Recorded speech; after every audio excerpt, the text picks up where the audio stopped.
¿Y qué mitos han ido derribando en la medida que vamos conociendo más sobre cómo funciona y cómo es el cerebro humano? Bueno, la primera es lo que tú decías, esta idea de que cuando uno está más viejo ya no puede aprender. Eso no es correcto. O sea, y de hecho, lo que yo recomendaría y lo que se recomienda es que las personas mayores traten de mantener una actividad intelectual, aunque sea hacer crucigramas, pero cualquier cosa, porque eso es un factor protector. ¿Te has preguntado alguna vez cómo cambia el cerebro con la edad?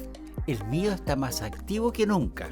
Es cierto que los años no pasan en vano, pero las capacidades para aprender siguen muy activas. Acompáñanos a descubrir los efectos del envejecimiento en nuestra forma de pensar y actuar, pero también en cómo nos relacionamos con el entorno y con los demás. Bienvenidos a Mayormente. Acompaña a Macarena y a Nicolás, dos curiosos comunicadores de las ciencias, en un recorrido lleno de preguntas y descubrimientos.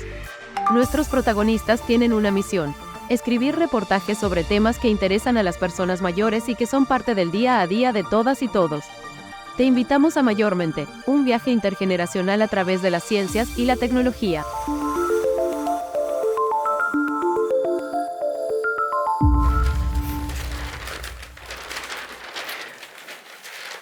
Oye, Nico, ¿y cuántos años cumple tu amiga? Cumple 70, pero está como tuna. Vieras tú cómo baila flamenco. ¿Flamenco? ¿Flamenco? ¿A los 70? Sí, pues. Mira, todo esto. ¿Viste este video? Es una señora británica que participa en un concurso de talento. Lo hace espectacular.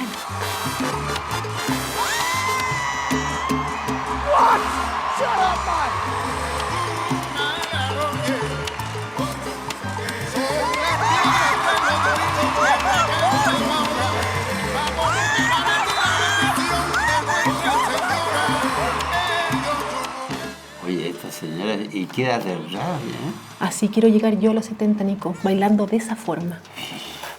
Eso es lo que hay que hacer, mantener activo el cuerpo y la mente. Sí, aunque separar eso del cuerpo y la mente, esa separación a mí no me gusta, no me convence. Es una manera de hablar, pues, Maca. Al final, somos lo que pensamos. El ejercicio regular estimula el flujo sanguíneo al cerebro y promueve la formación de nuevas células cerebrales. También mejora la función cognitiva. Se recomienda, Macarena, realizar al menos 150 minutos a la semana de ejercicio aeróbico, como caminar, nadar o bailar. A mí me gusta andar en bicicleta. Y eso es súper bueno, Nicolás, porque además te lleva a tener una vida social activa con otros ciclistas. Es importante conectarse con otras personas, participar en grupos, clases o clubes. Ayuda a mantener la mente estimulada y reduce el riesgo de aislamiento social, lo que puede contribuir al deterioro cognitivo. Además, te ayuda a dormir como un tronco, Macarena. Un buen descanso también es favorable, y comer sano y equilibrado, y no fumar, y cuidar las copitas de vino. Es cosa de darle al cerebro lo que necesita para recuperarse. Y lo más importante, estimulación mental. Mantener la mente activa y comprometida es esencial. Leer, hacer crucigramas, aprender nuevos idiomas, tocar un instrumento musical o jugar juegos de mesa. Crear. Eso puede ayudar a mantener el cerebro alerta y fortalecer las conexiones neuronales. Oye, Nico, ¿y qué le voy a regalar a tu amiga? Mira, Maca, un puzzle de 1000 piezas. Nico, de 1000 piezas. Sí. Está bonita el dibujo, pero se va a demorar un montón en hacerlo. No. Te falta algo que es mucho más entretenido. Es pequeño, sí, pero es mucho más entretenido y está perfecto para tu amiga. Ayúdame entonces, Maca. Ahora voy de salida, pero cuando vuelva yo te voy a ayudar. ¿Y a dónde vas tan apurada? Eres bien copuchento tú. Mira, voy a entrevistar a una persona que me va a ayudar para un reportaje que justamente trata sobre la tercera edad y mantenerse vigente. Interesante. No, te va a encantar. Soy Jimena Bogavir, periodista de profesión, después de una etapa en el mundo de la publicidad, luego en el mundo de la sustentabilidad. A los 70 años decidí, con otras personas amigas y mayores, fundar Travesía 100, una empresa B que se dedica a cambiar la mirada sobre las personas mayores. Muchísimas gracias por recibirnos en tu casa, Jimena. Al contrario, un tremendo gusto. Gracias. Como te comenté, con el Nico estamos abordando un reportaje sobre la neurociencia. Por eso es muy importante hablar contigo y que nos cuentes tu experiencia. Bueno, la verdad es que todo empezó el día que cumplí 70. Yo ahora estaba repasando cosas de mi vida y me di cuenta que yo me seguía sintiendo la misma, sin embargo había cambiado la mirada hacia mí, de los demás. Y me empezaban a tratar como con cariñito y a tomarme del codo. Entonces dije yo, ¿qué es lo que le pasa a toda esta gente? Porque es como raro, ¿no? Sí. Y ahí entendí que hay una mirada hacia el envejecimiento que en vez de ser algo celebrado como una hazaña de la medicina y la tecnología, es más visto como un problema. Yo tengo la sensación de que a partir de la pandemia se produjo una especie como de la revolución de los mayores. Entonces creo que ahí se produjo un empoderamiento hacia la sociedad, es decir, hey, no nos miren como niños chicos, porque no somos niños chicos y más bien estamos siendo un aporte a la sociedad. Y de esa visión de sociedad, ¿cómo se va también? ¿Cómo lo vemos en la práctica? Hicimos un proyecto junto con Fundación Ashoka y la Fundación MedLife que se llama Nueva Longevidad, que en el fondo en vez de estar mirando el envejecimiento como lo que yo pierdo, el foco está puesto en los años que gano. Y por lo tanto la pregunta es, ¿y para qué?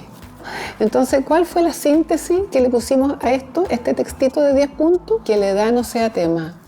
El primer punto tiene que ver con nuestra capacidad de reinventarnos. Por ejemplo, una persona que ha sido profesora durante toda su vida y de repente ya no quiere ver un niño más y entra a una escuela de teatro. Entonces, estoy a un clic de hacer un cambio en aquella Jimena que yo fui antes y otra Jimena que responde a lo que le corresponde hacer ahora. El segundo punto tiene que ver con mirar todo el curso de la vida, con cada etapa con valor en sí misma.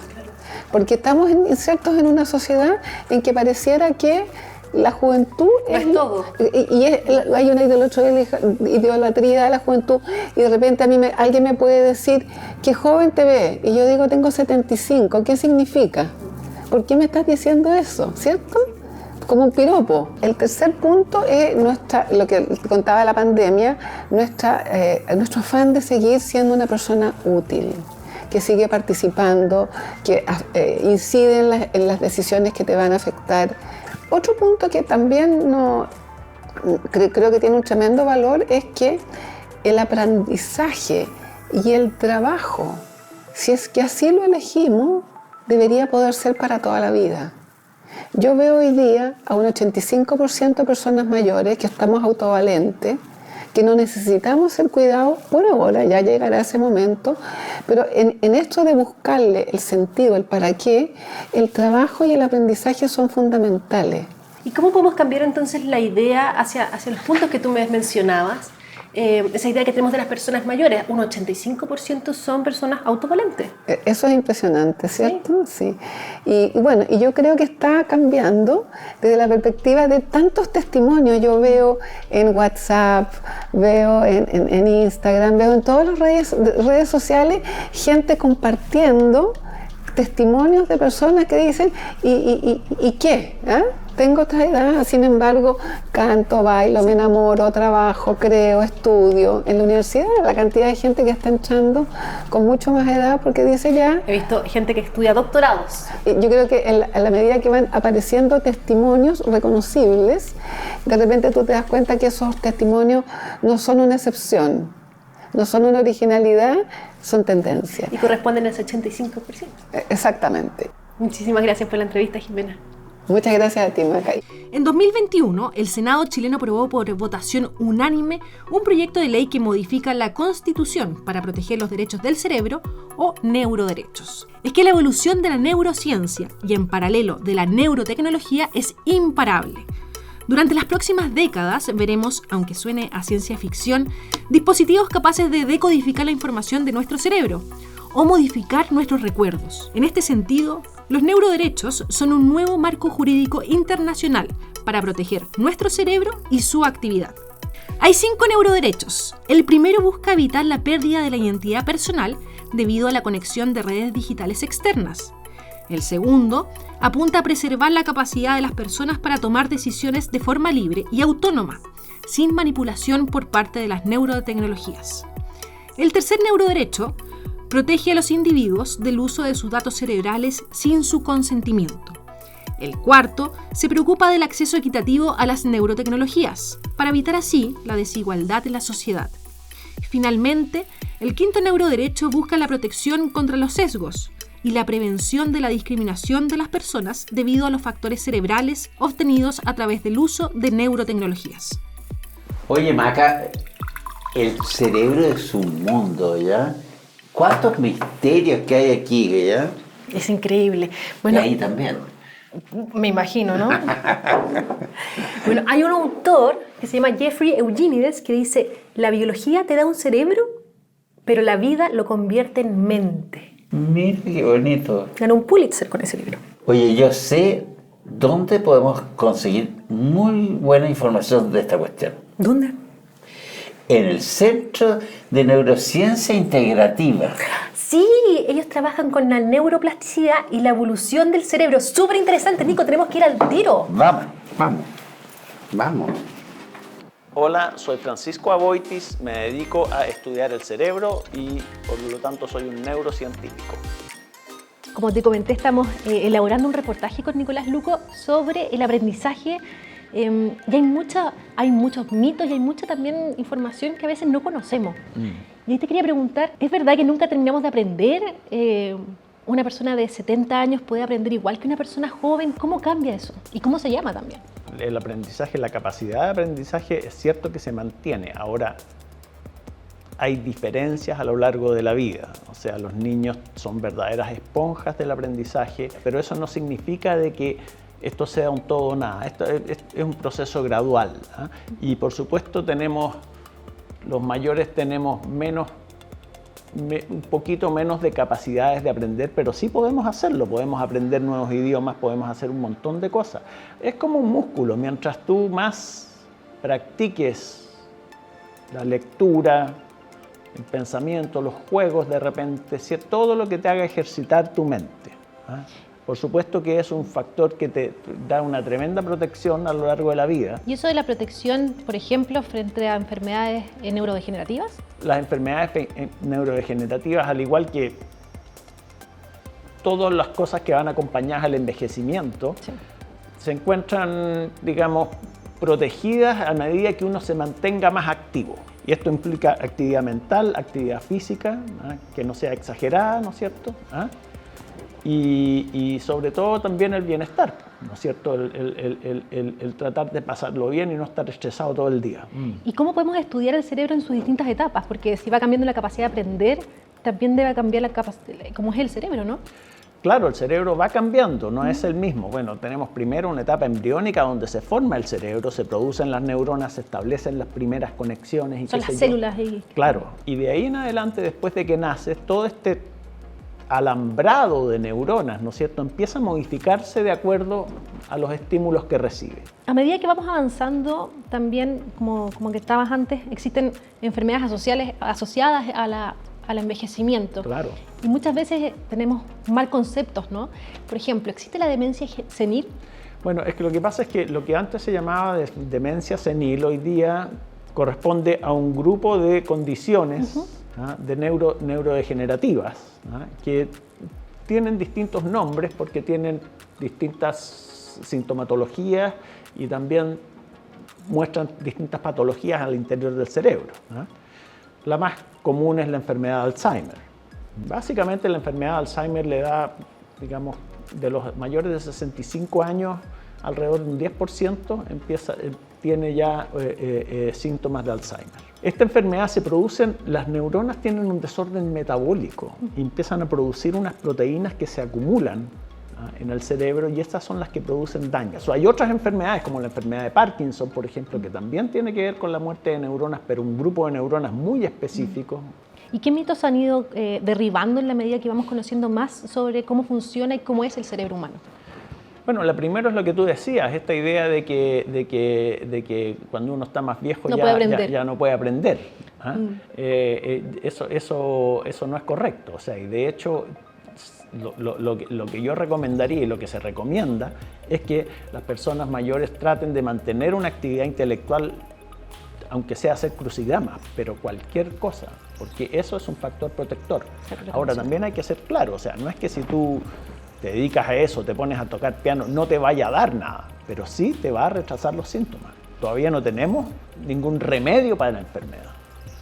Han surgido ahora unas nuevas drogas que precisamente son anticuerpos dirigidos contra estas proteínas que se aglomeran en el cerebro, y que la enlentecen bastante en la progresión de la enfermedad, lo cual es espectacular, pero no la detienen.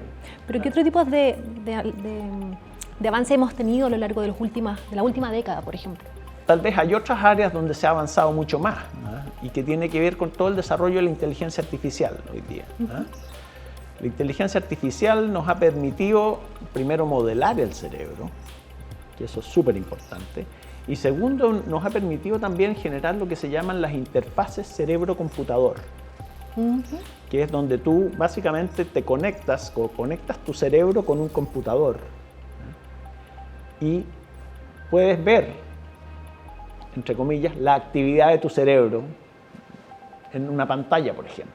Francisco, muchísimas gracias por la entrevista. No hay de qué, fue un agrado, en verdad. Soy María Soledad Herrera Ponce, soy socióloga, soy profesora titular de la Pontificia Universidad Católica de Chile y actualmente dirijo el Centro UC de Estudios de Vejez y Envejecimiento. ¿Por qué algunas personas ven el envejecimiento como una enfermedad? O sea, primero lo que hay que decir es que el envejecimiento no es una enfermedad. El envejecimiento es una etapa de la vida, como todas las otras etapas, ¿no es cierto? Y que ojalá todos podamos llegar a esa etapa de la mejor manera posible. La tendencia, la verdad es que el envejecimiento es una etapa que uno tiene que considerarla como una etapa que efectivamente pueden ocurrir problemas de salud, pueden ocurrir enfermedades, como en otras etapas también pueden ocurrir enfermedades. Claramente durante la vejez ocurren un mayor deterioro físico, ¿no es cierto? Y a veces también cognitivo, pero las personas mayores se van adaptando a estos cambios que van ocurriendo. ¿Cómo consideras tú la gente que trata de frenar o de retrasar el envejecimiento? ¿Es parte de esa mirada? Es parte de la cultura, ¿no? La cultura hedonista, la cultura, ¿no es cierto?, que mira en el cual el éxito, ¿no es cierto?, tiene una cierta imagen, ¿no es cierto?, de lo que es exitoso. Sí. Pero yo creo que eso está cambiando un poco hoy en día, porque estamos volviendo como a una mayor valorización del cuerpo tal como es, ¿no? Hoy día vemos muchas más personas que muestran sus canas, principalmente mujeres, ¿no? Así es, el encuentro fantástico. Que muestran sus canas, o que si tienen cuerpos más delgados, más gordos, igual los muestran. Y eso está cambiando un poco, yo creo, gracias a los jóvenes. ¿Cuáles capacidades tiene el adulto mayor y que pueden ser un aporte para la sociedad? Yo creo que hay mucho mito dando vueltas de la etapa de la vejez y que se exacerbó durante la pandemia, ¿cierto? Y yo creo que esa mala imagen de las personas mayores como vulnerables, como dependientes, como que no pueden aportar a la sociedad, le ha hecho mucho mal a la sociedad, a nosotros mismos y también a las propias personas mayores, ¿no es cierto? Y han mostrado una imagen de que las personas mayores a veces no tienen capacidades o tienen menos capacidades. Y si uno mira los datos de la pandemia, nosotros también hicimos un seguimiento de la encuesta de calidad de vida durante la pandemia y seguimos las mismas personas mayores a través del tiempo y uno ahí veía, por ejemplo, la enorme capacidad de resiliencia que se movilizó principalmente en el primer pic de la pandemia, pero ellos son los que más desarrollaron capacidad de resiliencia, ¿no es cierto? Porque la resiliencia es como un recurso que uno lo tiene ahí, pero que lo moviliza en los momentos de crisis, ¿cierto?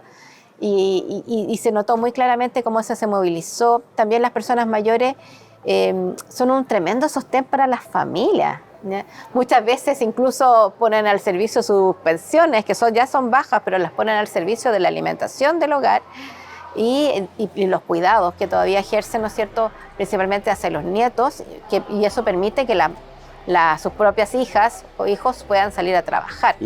Entonces, esta imagen de que las personas mayores son dependientes y que no tienen capacidades, la verdad es que está muy lejos de la realidad. ¿Cuál sería un envejecimiento exitoso? Es un concepto que a mí personalmente no me gusta demasiado. Es una traducción al español de un concepto en inglés, que es Successful Aging, donde la carga de la palabra exitosa yo diría que no es igual que nuestra cultura, ¿no? Porque a mí por lo menos siempre me ha sonado que es un concepto como exitista y que en el fondo también igual que al hablar de sabiduría de las personas mayores, le estamos exigiendo demasiado, ¿cierto? Entonces, claro, es una mala traducción, yo creo, pero ¿a qué apunta ese concepto? Apunta principalmente a que las personas mayores, para mantenerse bien, para mantenerse con buena calidad de vida, tienen que tener un envejecimiento que se llama como activo, o también se le llama positivo, en el fondo que tienen que mantenerse activos dentro de la sociedad, tienen que seguir participando por ejemplo, en la vida familiar, o participando en organizaciones, participando en actividades culturales. Entonces, claro, hay distintos paradigmas de cómo tiene que ser el envejecimiento y qué es lo que se asocia más con calidad de vida. Y yo creo que también hay como una hipervalorización por ejemplo, de que las personas tienen que participar socialmente para envejecer bien. Incluso, por ejemplo, en las relaciones sociales a veces se ha visto que más que tener mucha gente cerca con la cual uno se contacta, lo que importa es tener a veces una relación significativa. Y hay una cosa que tiene que ver también con aprender a ser viejo, ¿no? ¿Se aprende? Sí, uno va descubriendo cosas. Que no hay que negar que efectivamente se van perdiendo algunas capacidades, pero se van compensando esas pérdidas con otras cosas, en el fondo, y se puede ir adaptando, ¿no es cierto? No hay que tener el estereotipo que las personas no son capaces de adaptarse, en el fondo, ¿cierto? Sí. Muchas gracias. Gracias, un gusto. Sí.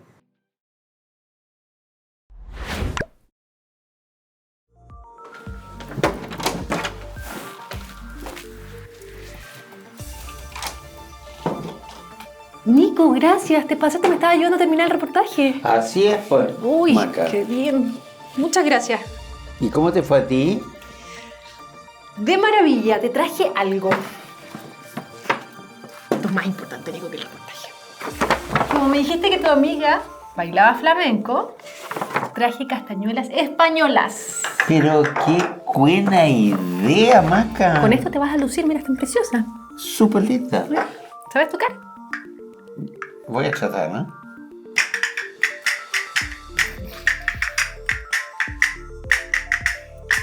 A mí me enseñaron en el local, mira.